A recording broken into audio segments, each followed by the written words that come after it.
In this video, I'm going to be creating a block in Null for loading and manipulating GIF files and then sharing it to a repository so anybody can use it. I'm going to do two passes, one where we just show how a GIF can be loaded and the other where I explain my thinking about making a good block for other people to consume. So here we just have a blank project with an untitled block. Let's name it, we'll call it GIF loader. We'll leave the other metadata for now. We'll get back to that. And in order to load a GIF, I'm going to decide to load from the file system, and I'm going to use a library I'm familiar with called GIFuct, and we'll load that from our npm dependency search. It's here, just install it. Now that's installed, we'll import fs to load the file. In order to get the GIF to pass, we need a buffer. So let's create one. We'll just do a sync load for now, but we need to load from somewhere. So let's create a property that is a file selector. We'll call this file path.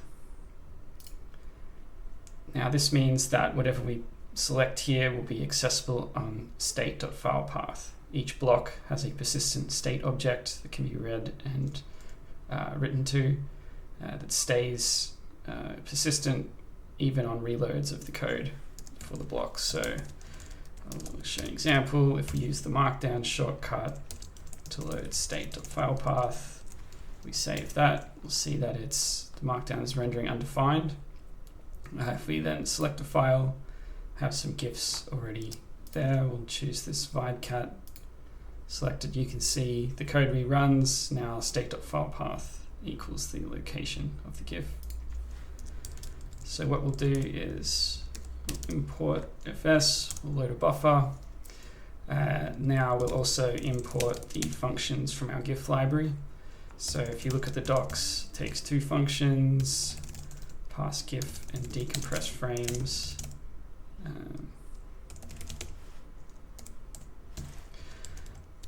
The pass GIF function reads the GIF metadata and extracts the frame data. Decompress frames decompresses the inbuilt GIF compression data to give you the true color information for each frame. So let's put the result of both of those on the state. So we will pass the GIF and put that on into the GIF key, and we'll put on state.frames, and we'll pass state.gif into that. Now to see what that looks like, let's just log them to the console.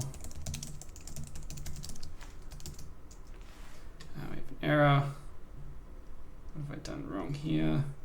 We don't have our path in the file read, so state.filepath. There we go. So you can see as we've logged it, the GIF object contains all the metadata for the GIF, and then the frame object contains all the frames. Each frame has some pixel data, has the dimensions for the frame, the delay that the GIF frame needs to be there. Now this decompressed frames also takes a bool as a second key. If this is true, it also builds the image data ready array, the uint8 compressed array. So if I save this, it'll rerun again. And now if we look at the frames, we'll see we now have this patch object, which is ready to be drawn to a canvas. So the next thing we want to do is create a canvas. We'll use the HTML shortcut to draw a canvas. Now each block in Null gets a div, a shadow DOMmed div in the renderer. Using the HTML shortcut, it will put whatever HTML in here into that div. So we're creating our canvas. And now we want to get the canvas. The parent element in the renderer for each block is called this element variable. And we need to use the query selector in Null rather than get element by ID, because these are shadow DOM objects, so they don't the get element by ID of the document won't have access to these elements like the canvas. So this should give us access to the canvas, and then we'll build a context for that. And now we have our canvas and our context. Now the thing about GIF files is each frame doesn't necessarily fill the full dimensions of the GIF. So if the animation has a small patch in the corner, the patch might only be 30 by 30 pixels for that frame. So in order to render properly, we need a second canvas so we can render our subframe to that canvas and then draw into the correct position on our main canvas the piece of the GIF. So we'll call this the frame canvas, and we'll just create an internal canvas for that. And we'll create a context for that as well.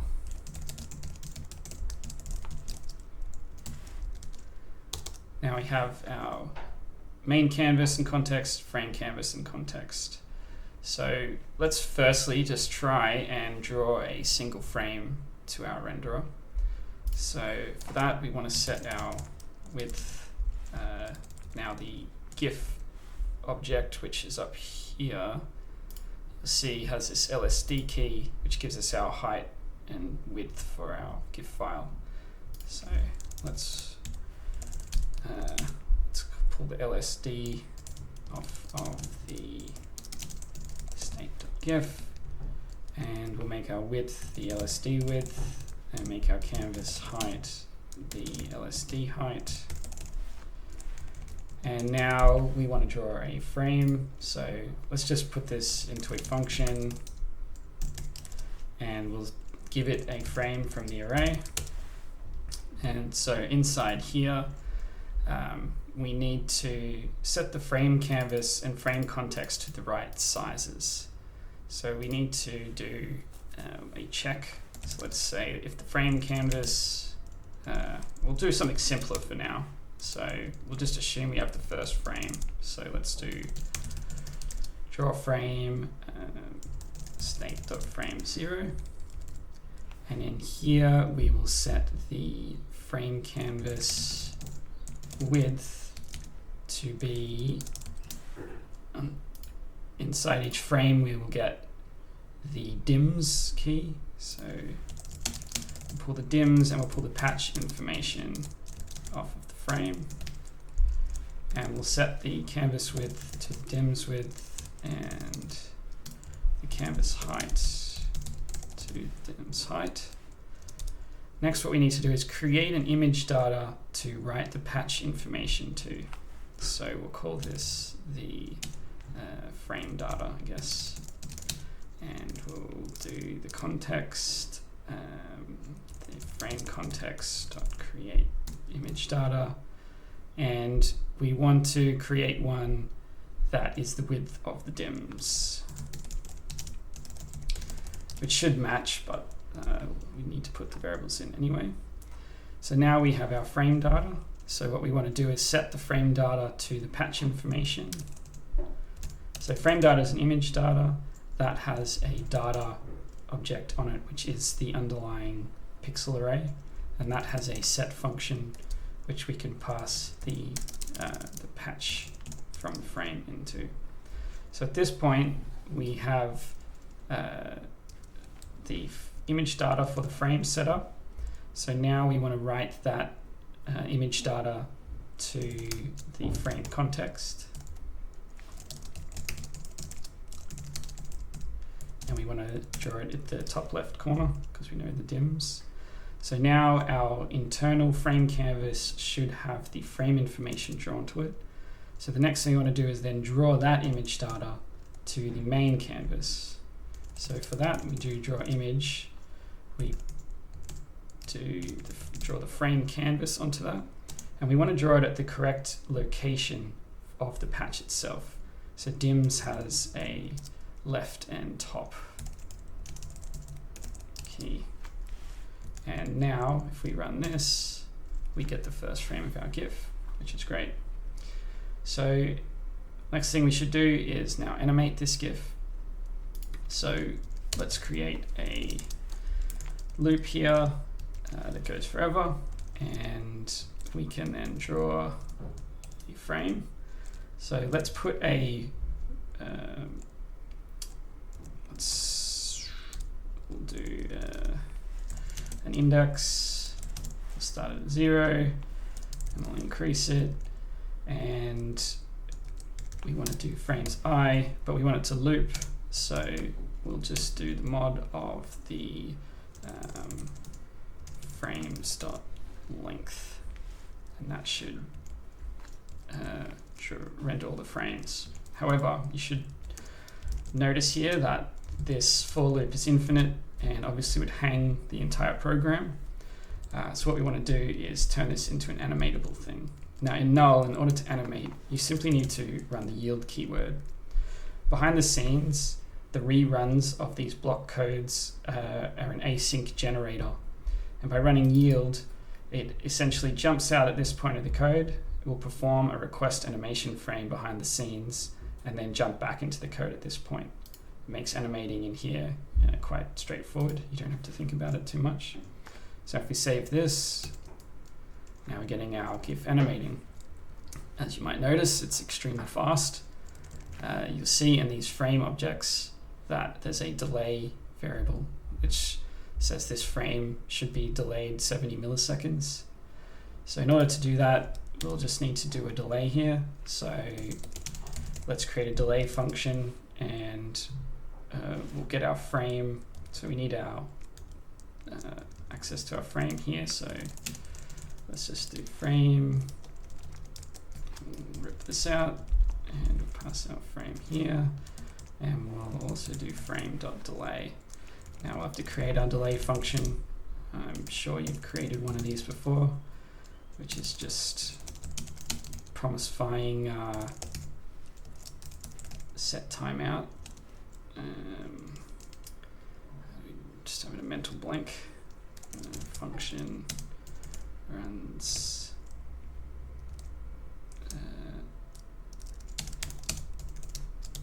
set timeout, resolve milliseconds. All right, I think that's it. And yeah, we've got our wait here. The every block function is an async function, so you can put a wait wherever you like. So if we save this, now we have our correctly delayed GIF animating and looping, which is great. Now we could stop here. We've done the job we want. We wanted to build a block that loads a GIF file, but this block isn't very useful to a user. They're going to want to do something with the GIF.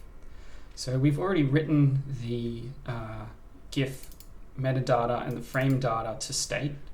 So we can simply add those variables as properties onto our block. That means any new block can easily, and so if we add a new block, we can connect the GIF to that, and then because this is preloaded, this GIF won't currently have access to it, so I have to reset our application. So now in this block, if we then let's just console log state.gif, and you'll see here this block now has access to the metadata of the GIF that was loaded. Now this isn't very useful though. These two variables only get created once on load. Every time this file changes, this will update. Whereas what you'd think someone would need is the ability to alter the GIF frames as they're drawn. So rather than have access to the whole set, we'd want an updating variable that gives us the current frame. So I'll just remove this block. So what we should do here is when we draw a frame, let's also put the frame, we'll call this current frame, onto the state, and we will get the current image data from the canvas. Let's go 0, c.width, c.height. And this will pull the full frame width, not the patch width. I think that might be most useful to the end user. So if we save this, it runs just as before, but now we can create this current frame.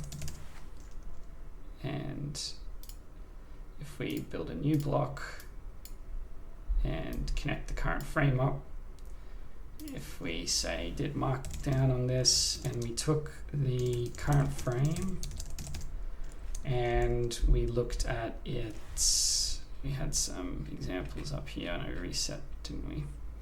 On the frame was the delay. There's also the patch data that we're using, and that has the data key. Because of the black bands on the top and the bottom, let's just spit out a random color. We'll just choose something in the middle. So just some color channel with a large number should hopefully be all right. So if we save this, okay, something is undefined. Let's log the current frame just to see what we have access to. And you'll see now it's spitting out. Okay. There we go. It's spitting out tons of image data, right? Not the actual frame itself. So we'll just stop that log. If we look at the image data that's spat out, right, it has the data. So it wasn't patch. That was the problem. So we'll get rid of patch. Right. So now we're getting the color channel at this index of the data array, and it's changing in time with the GIF. So this block is reacting to the current frame. So you might want to do something here, like you could say do some image manipulation, invert the colors, do something fancy and render it below. And so now this GIF block is useful, gives us the current frame, the metadata, the entire frame data if you wanted to manage it yourself, and you can use it as you wish. However, I think there's better ways to build this. When somebody loads this, they may want to stop the GIF from rendering. They still might want access to the data to do something with it, but not visualize it. They may want to pause the looping or the rendering of each frame in order to do some sort of testing. So I think a better block here would involve having a couple of checkboxes. We'll call one render, and we'll call one play. And the idea is that when we tick one or both of these, that they'll affect the GIF in a useful way. So let's do the play one first. So I think we want to say if state.play, we'll do our for loop we have above. Otherwise, let's just draw the current frame. So at the moment, we have a loop that starts at 0 on a run through, whereas we probably want to keep track of the frame itself. So we can pause at the correct one. So let's go state.current frame index equals 0. We'll turn this into just an infinite loop. And instead of I here, we'll use the current frame index. And that way, in this else here, we can also draw the frame, the one frame we want to draw, which will be the same thing. So if we save this, we have a problem reading width frame index. Right, we're passing in an index here, not an actual frame. So need to fix that. Okay, so this is loading the first frame. The frame index is starting at 0. If we tick play now, that didn't work either. Why not?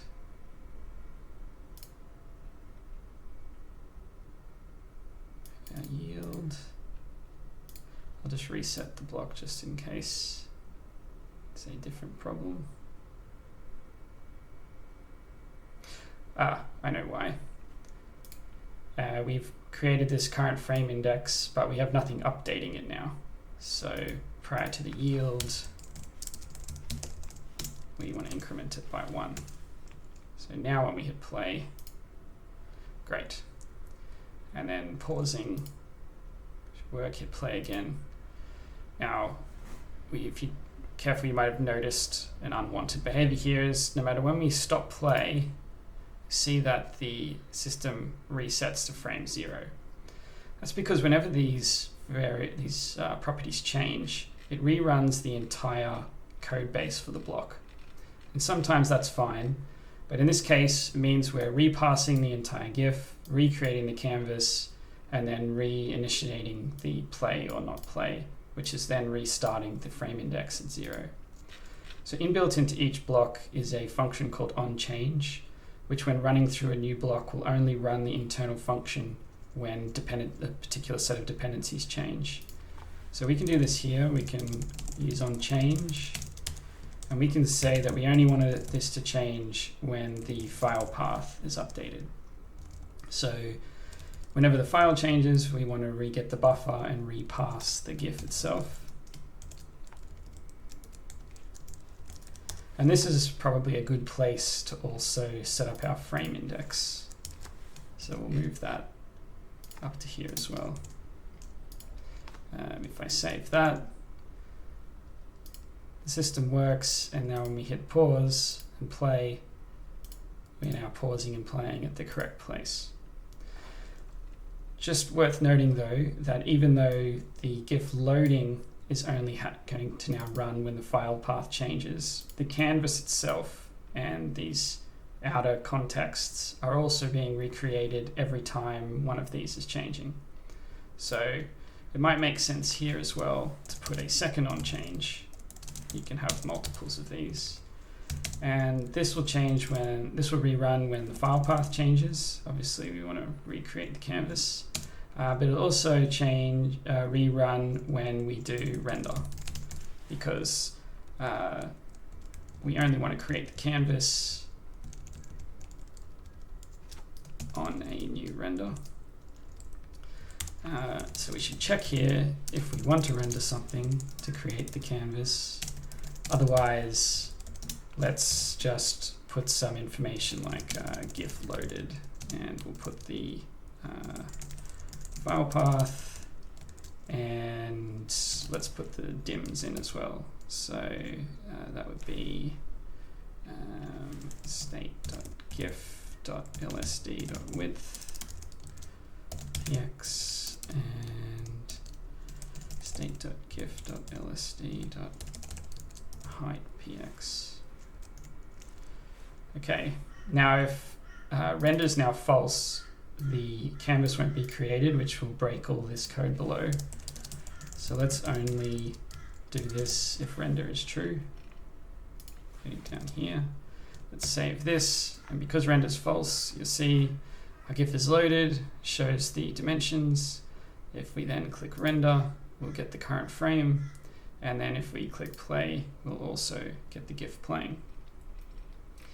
One other thing we could do here is when the block is initially loaded, the file path is undefined, so you just have a white invisible div here that says nothing. So just to give the user some useful information, we could say if the file path doesn't exist, then let's do some markdown that says please select a GIF file. So that would output this in those situations. We could also do a check. Say you ticked render prior to the file path being set. So we might just want to put a return here just to ensure that no subsequent code is ran either. Okay, we could do other small improvements as well. So in our draw frame function, we're creating an image data for every single frame. This means that if a GIF has 100 frames, each frame will be wasting time allocating memory for new image data when the dims might be consistent. So what we could do here is instead say if the frame canvas width doesn't equal the dims width, and the frame canvas height doesn't equal the dims height, Then we want to update the height, width and height, and that's where we want to create our frame data. So our frame data should start up here just as a default.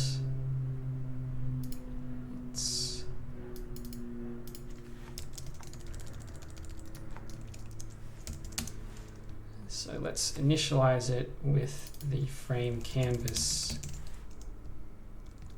width and height.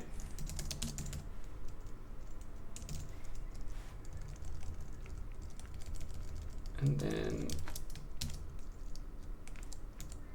if we get to this location, we'll update it to the dim's width at the dim's height. What this means is if all the patches just so happen to be the same size, we'll only ever create one frame data for it and then re-update the patch data as need be.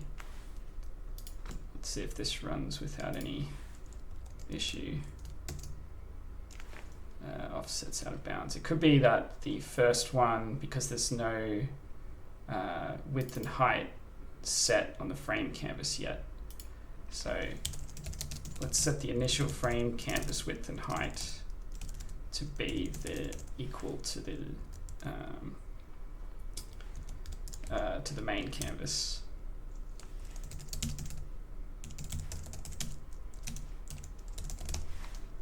Let's try. Okay, so now it's working fine. Right, so this means ideally we're creating less image datas. Not super necessary, but just a little potential performance improvement. And that's just about it. If we look at the orders of the properties, we might want to change those. You might be happy with that. I like to put the controls at the top and then usually the potential outputs at the bottom. File path at the top feels like it makes sense. They can just be dragged and dropped. So what we'll do now is we'll update the metadata. So we have a version default, we'll just leave that. We'll say GIF loader, and we'll maybe put the name of the library we're using as well. And then let's add a description. Loads a GIF file from the file system and renders it to a canvas. It provides an updating image data for each frame. That'll do. We'll save that. Now our metadata is there. We can now upload our block to the repository so anybody can then use it. We'll just check it over one more time, see if it's what we want, and let's upload it. Sure, okay. We'll just wait. Shouldn't take too long.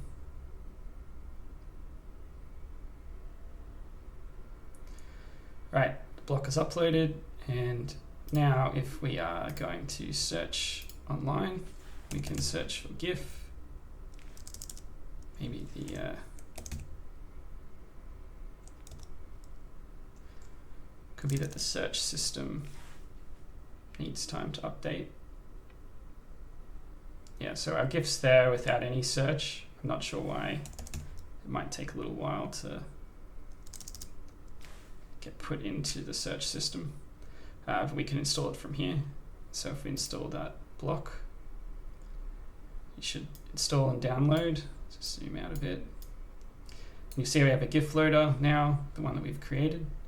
And it has a lock on it because in Null, downloaded blocks do not run automatically. You must peruse the code and make sure it's safe and unlock it. And you'll see now, you'll see our please select the GIF file selector there. We can now choose the other GIF we had. And it says it's loaded with the right size but not rendered. So we'll tick render. Got our first frame. And we'll tick play. We have another playing GIF. Now this is interesting. You'll notice that the GIF is all junked out. And I think that's because GIF metadatas contain this idea of disposal types. So sometimes frames are drawn on over the top of the current set, but sometimes the next frame requests that you destroy everything underneath the GIF. So the disposal type comes in this metadata. So we can go back to our GIF loader and make some changes. So let's change from the vibe cat to this horse one we have, and we'll get the exact same problem as the one below. And then we can look at the docs for the GIF library, and I can find that if there's a particular disposal type on the frame, then we want to clear the entire underlying frame itself. So you say if the frame disposal type equals 2, that's just a GIF spec thing, then we want to clear the frame context completely. Let's see if that goes. Okay, that didn't seem to solve it. For now, I suppose I'll just leave it until I figure out this particular bug. This isn't specific to null or blocks, but to the GIF spec itself. But I highly suspect it's something to do with the disposal type. But as you can see, now for somebody else to use a GIF file in Null, it's extremely simple. You just search for the block online, add it, and pick a GIF file, and you have immediate access to currently rendered frames. Thanks.